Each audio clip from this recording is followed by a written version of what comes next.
Hello and welcome, and in today's video I'm going to be showing you the top 10 best ARC transporters, so let's get straight into it. In at number 10 I've decided to put the Gasbags, as I really do like this as a creature concept, especially when it comes to all things transporting. This does have a lot going for it in that sort of niche, let's say. It is a reasonably fast and effective creature for getting around the map with some serious speed, and it has a lot of heft to it when it comes to weight, and that is a key part of transporters. And obviously the speed does apply quite well too, but this has sort of the best of both worlds. The only reason why it's not particularly high on the list is they can be an absolute pain to tame with them glitching all over the place, and on top of that as well, they can take a little bit of getting used to in terms of flying these things for the first time. I definitely didn't have the best time on recording this B-roll, because it was a couple months back when I really didn't fly these things a lot. I think it was a good 6 months back actually when I recorded this. At some point I'll redo this and probably show off some better Gasbag flying skills. That's definitely something to consider though. You can bring a friend along with you, which, you know, it makes it nicer. They've just got tons of weight though. You'll have no trouble transporting metal and goods like that around the map with these things. Next up, I've decided to put the pteranodon, as this is just one of those creatures where it's like, you really can't get away with not having one of these to a degree. Yes, it is just really unlocked early on, and that is a great use for it as a early game transporter. This had it was unlocked at level 38, but soon after you do get things which are a lot better, which is why I am going to knock this creature back a little bit. That is why I've knocked this creature back a little bit, but it still does have a lot of merit in transportation, not only from you, but it can get some things around too, like some other players and some resources if you're careful about the weight, which isn't really that great on this thing. It's so much more spread across Arch maps than the Gasbags that I find it simply has to be a better transporter.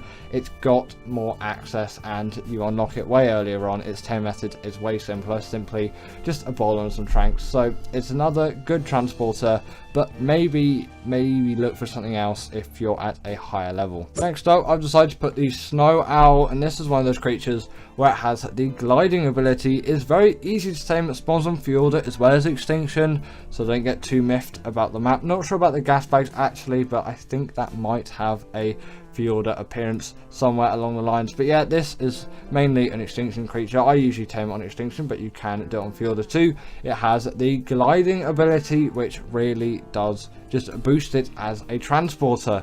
It adds just so much speed and agility to this creature, although it can't dive bomb attack like the Griffin, which is later on in today's list. It still can do quite a lot when it comes to traveling quickly. It may not seem like a very fast flyer just going around normally. It's only slightly faster than Argie, at least from just observations that I've done. When you do this, it is just such a great flyer and transporter just for all goods. Its weight is very decent too, so is its stamina, and it's got loads of other wide uses too, like this sort of UV. I mean, no, it'll be no, it won't be UV because wrong ray. I'm thinking infrared. There we go. That's heat. UV is that's too high on the electromagnetic spectrum. Sorry, not physics lesson we want here.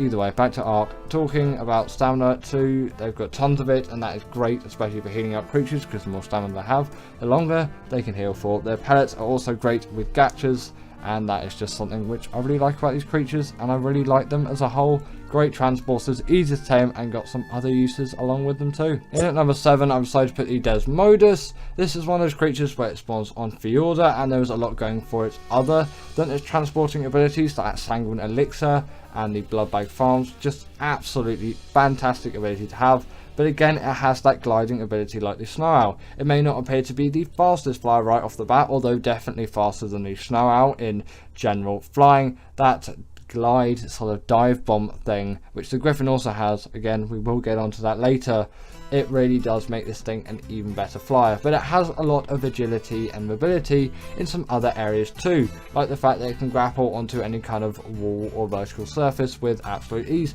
even ceilings actually. Just make sure not to press space after you do this. I mean E, not space, because you will fall off your mount, and I'm sure someone's done it before. Just don't make that mistake. Continuing on, I've I've decided to put the Blood Stalkers. This is my all-time favourite underwater travelling mount as a whole. I love it for all of its underwater travelling needs, at least from my perspective. It really does excel in this aspect. It is a truly remarkable tame for everything like that, but also on the surface too, it really is a great one. But let's talk about why it's so good in the water first. Firstly, actually, not to do with the water, it can glide along the top of the water, and although it's not going to be in the water at the time, it can offer some quick escapes at points where you may need it most. You can also see all the aggros of the creatures around you in a low visibility environment such as the ocean. This is going to be an extremely helpful one, at least it is for me. I'm not blind or anything, but you know, it just helps to know if the creatures are actually aggro onto you or they're just being, you know, as they are, just sort of NPC things just wandering around and giving you no business or attention whatsoever. But then as soon as you hop out of the water, which is extremely mobile and diverse, and you've got all of that extremely mobile diverse mobility on land as well, and that is going to hugely benefit it as a creature, and I really love all of its mobility.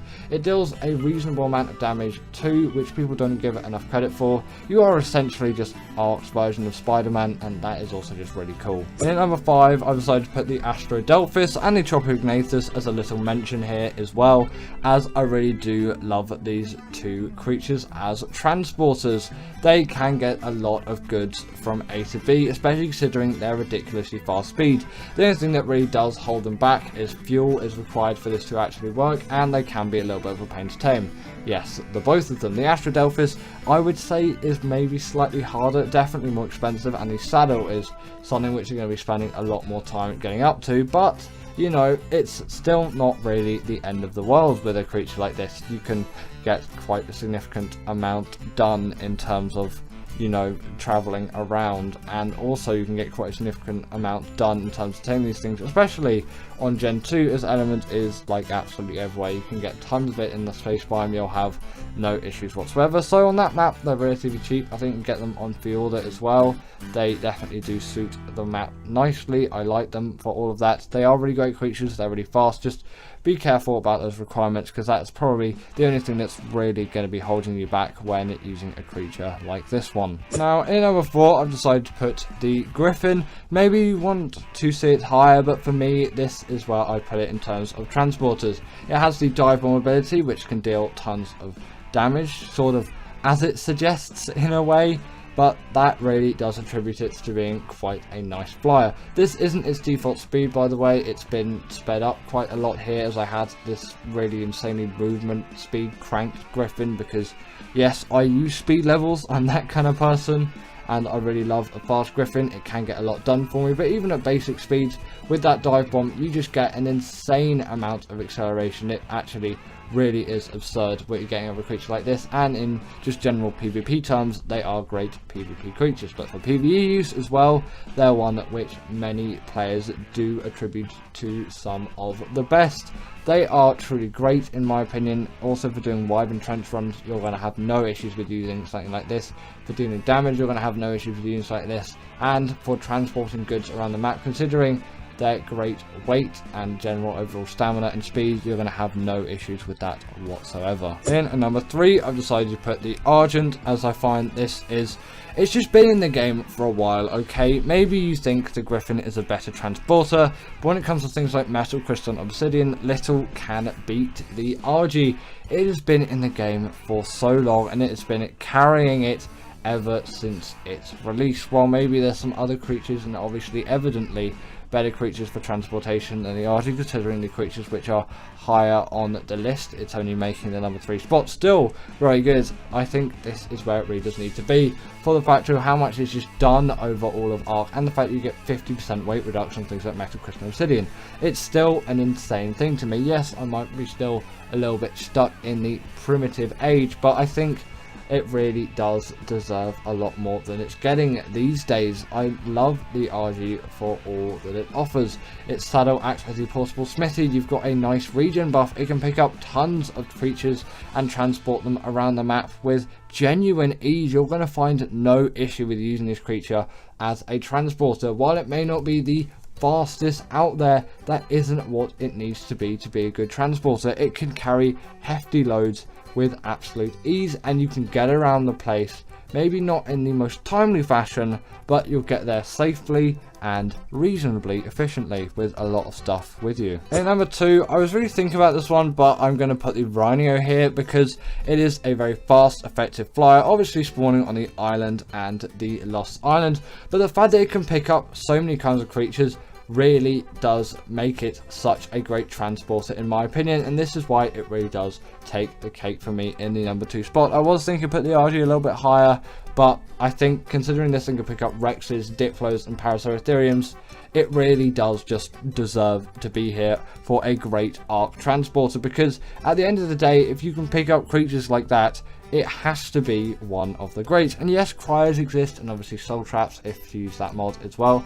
I do, because cryos frankly are just way more annoying than the soul traps mod. Comment down below if you use that mod as well, by the way. I'd like to know how many other people out there are using said soul traps mod. But yeah, considering it can pick up that wide range of creatures, I think it is extremely deserving of the spot. It is a very fast travel mount too. It is capable of gaining significant speed on it, and it deals quite a hefty amount of damage too. Great for PvP and PvE uses. Its tame method is just exactly the same as the Reapers really. I won't go into it in this video because it could be a little bit of a drag.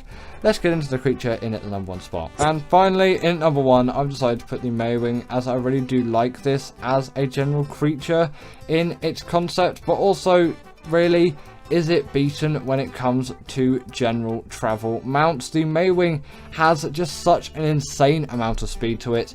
I think it really is unbeaten when it comes to transporters. Maybe it doesn't have the highest weight out there, but it can transport any kind of baby of any size along with it, which is something which can't be said about the Rhino Ganatha. It can about the Gigantoraptor, but that is not making the list today. I think all the creatures here do definitely succeed that in terms of transporting ability. So you can do all of that, but you can still get quite a lot around with you with like relative ease and across a very long distance in a very short amount of time, because again, Maywings are really the kings of travel when it comes to it. On flat terrain, they are absolute beasts at it. Maybe not going very vertical, but still a lot can be done with these things. They also act as a portable feeding trough. They're pretty good swimmers, and they can gather berries. There's so much going for these things, but in my opinion, they take the cake for the best travel mounts in Arc, and I don't really think anytime soon that is going to be changing. In at number 10, we have got the Utterrannis, and although this creature was just viewed as a creature which is going to buff all of your creatures in a boss fight, don't know why I said creature that many times in a sentence, but either way, this thing is obviously mainly used to buff creatures in a boss fight with its courage roar, but it also just works as a pretty decent carnivorous mount, and you can actually do bosses with this dinosaur, which most people probably wouldn't consider doing, and maybe it's not the best option. If you go to something like a Rex, you probably have a higher success rate, but you could definitely do it with something like the UT, and you can have a pretty decent success rate nonetheless. And actually using a UT in some cases can be a lot better than the Rex, because they're much more mobile creatures and you may just like them more. And if you breed them and you get some really good ones, they can be really good for that use. They're just general great meat harvesters and hide harvesters as well, because they kill loads of creatures. And obviously you can use their fear roar as well. Not really in boss scenarios, but you can kind of use them as a sort of turret thing, that like if someone's coming to raid your base on a pteranodon, you can always just fear roar those things away is what I meant to say, and then from that you can essentially disable them from raiding you, which is actually a pretty decent strat if you've never tried it. Next up, we have got the Basel, and this creature can actually make oil in its inventory, which is actually a pretty useful thing. And you know, you might just use this thing as a caving creature, but it is also a pretty good creature for exploring just the general ocean biome, which is actually quite an integral part of the game in some ways, as obviously it's ocean caving, but also for a lot of resources you need to explore, you know, get loads of oil and silica pearls and black pearls and all of that.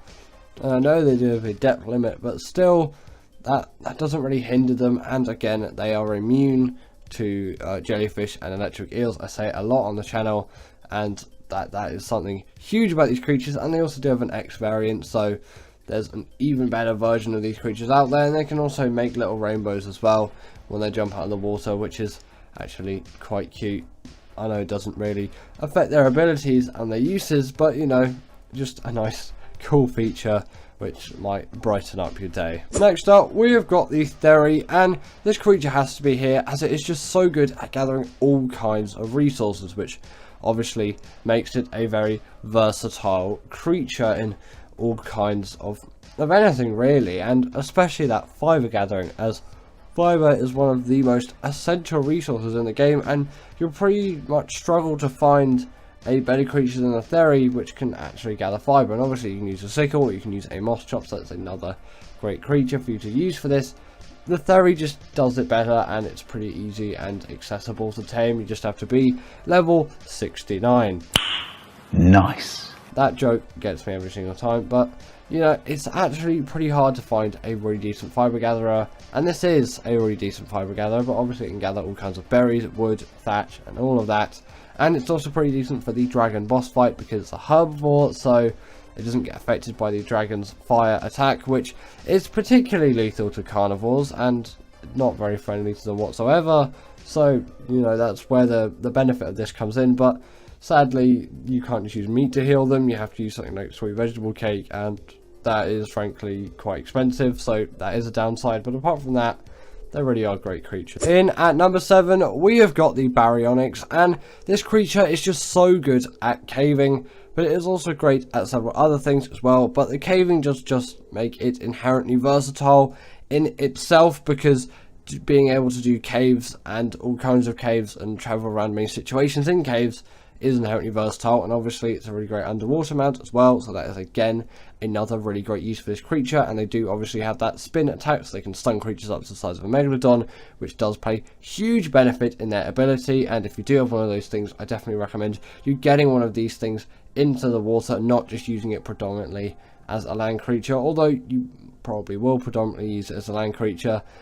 Get it in the water and you get its feet wet and actually use it in the water, and you'll probably find that you really like this creature in that environment as well.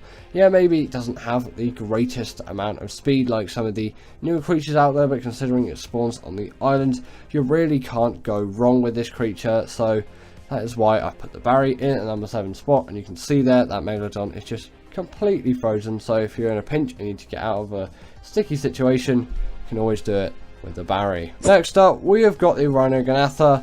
Personally, I don't really like this creature because I find it's a little bit too overpowering in what it can do, but I know loads of you out there really like this creature, and I'm not going to diss it for its versatility, even though it's not a favourite of mine. So I am going to put it on this list, although you might not quite agree with my next choice, which is my preferred option, and I will say it, albeit this is the kind of better creature in my opinion. It's just I don't enjoy using it, which is why I put it lower on the list. But still, this creature is full of very exciting opportunities. This thing can pick up creatures up to the size of a Rex, and to pick up Parasaurs, pick up all kinds of really big creatures, which is inherently a really great use in its own thing. Cryos do exist though, not on ASA at the moment, so it's the only way of really getting those big creatures around. But on normal up, you can make do with cryos, and you'll definitely have loads of them by the time you get the saddle for this thing, or even attempt to tame one, because it is quite a difficult, lengthy process. Pretty much just a rip-off of the Reaper Tame, but you know, it is the same game publishers and the same game makers, so you can't really call it a rip-off, let's say, because I just said that earlier. You kind of maybe call it a rehashing. It's a little bit different, of course, because the way you get 100% effectiveness is with all of those resources which are just on screen there, and if you feel like it's too unnecessary to read all of those, then it's probably too unnecessary to get all of those to actually get 100% effectiveness. And you're not bringing this thing to a boss fight, don't really think that is very useful or worth your time. I just recommend saving the highest level when you can, and you don't need that 100% effectiveness, it's fine, you can just wait it out and you'll be good. But if you really are a perfectionist, obviously I'm not going to stop you from doing that. Also, these creatures are really great at raiding bases, like they deal a heck of a lot of damage. They're really quick flyers, they have a lot of carry weight, so you can transport a lot of metal around with them, and they are just inherently really big, beefy creatures, but not as big as maybe you would expect. Obviously these things don't have a platform saddle like the Quetzal, so that still does have a slight gain over this thing, but it is a really versatile creature. Although personally I don't really like it and kind of what it is, the creature, I think it's too overpowering. I'll still admit it's a very versatile creature. Now in at number 5 we've got the Argie, and this creature just had to be here for me above the Rhino Ganatha because I think it's a superior creature. It fits into the game more, and I really like its regen ability, the fact that its saddle acts as portable smithy, and it really seems to fit into the game, and it's a pretty easy tame as well. Not saying that the Rhino Ganatha tame being really difficult like devalues it as a creature. No, it's a much higher level, so you would expect a harder tame method, but still I think again that does kind of make the Argie a lot more accessible. Albeit yes, the Argie can't pick up anything like Rexes and all of that. I think that is personally a little bit stupid. I should really stop ranting on about the Rhino Ganatha, because I know those of you out there really like it, so I'm going to stop that and I'm just going to talk about the Argie, because I don't really think I should be dissing your opinions, although I should express mine. I think I've done it enough, haven't I?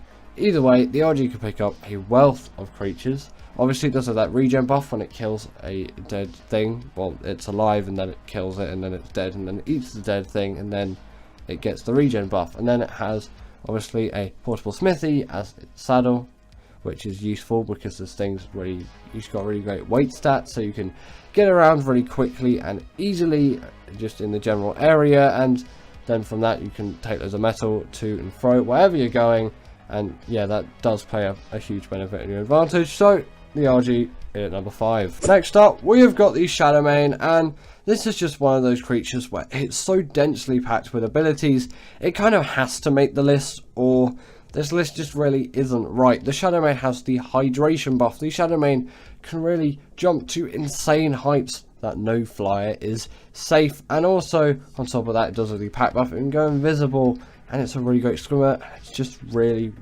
mobile. Again, can jump extremely high into the air. It can also charge up its damage as well, doing even more.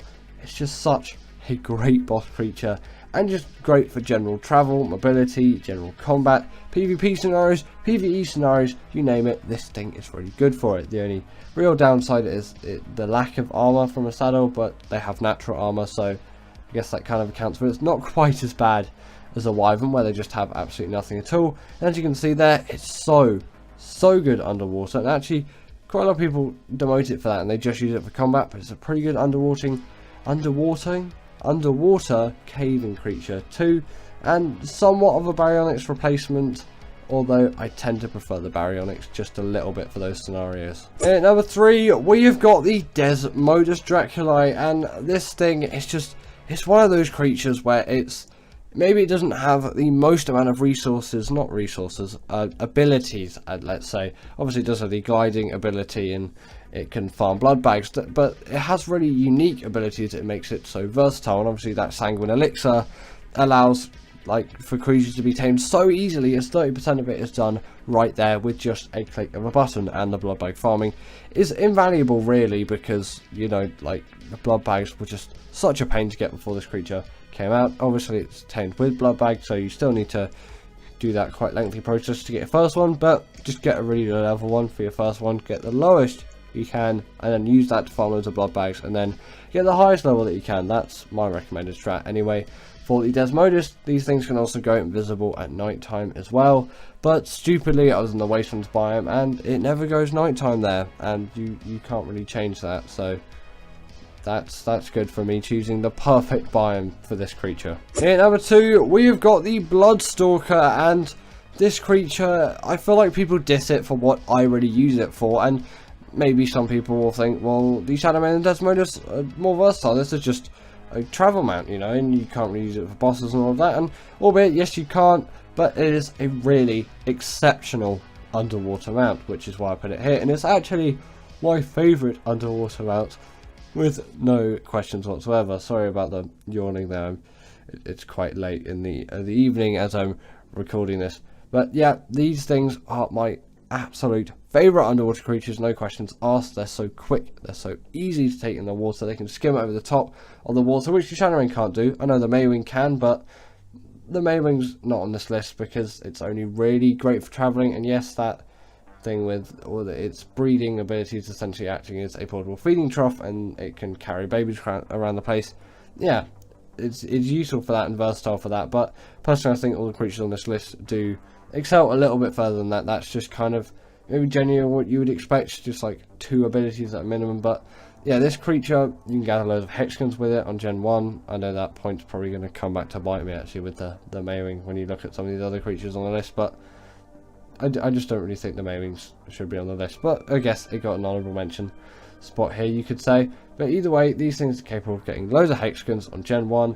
They're really fast travelling creatures, of course. They're really great underwater, really quick. Obviously you take them with blood bags, so easy to get with the Desmodus. You might as well just do that and then tame yourself a really high level blood stalker, because it will be saving you the most time, unless you're just using creatures on Gen 1 or Gen 2, whatever map you're taming this thing on, if you want to go the more authentic route. And finally, in at number 1, we have got the Donicus, and this creature can deal bleed damage to bosses, which inherently makes it really versatile for like every boss, apart from the bosses on Extinction, of course, because of that bleed ability. It's just so useful for getting all of that done, and its abilities are quite versatile as well. It's a really great travel mount. This thing does take no full damage whatsoever, which is a pretty rare occurrence on any kind of dinosaur, so it's nice to see. And the fact that it can latch onto creatures and just rip them to shreds with that bleed ability truly is a sight to be seen. And again, to my knowledge, no other creature can do this, and no one has seemed to have questioned me on it over the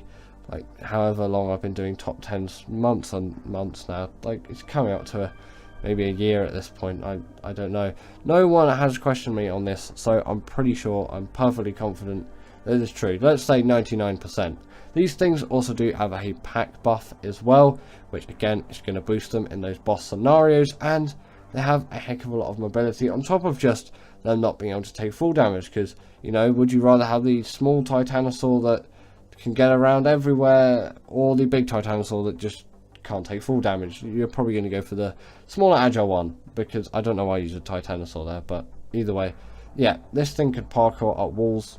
You know, that's actually quite useful. Maybe not as elegant as a solution as the Thyla, because those things can just kind of walk up them, run up them as you wish, but it does the same thing. It just in some ways is a little bit more janky, but you get used to it, and actually after a while it kind of ends up being a little bit better. So thank you to my wonderful patrons Ekaterina Puchkova, Karina Thorne, Dominic Masajewski and Ethan Tapia, who have all supported me through Patreon or through YouTube memberships. If you want to join this list, then go join Patreon or YouTube members, but thanks to all of these guys.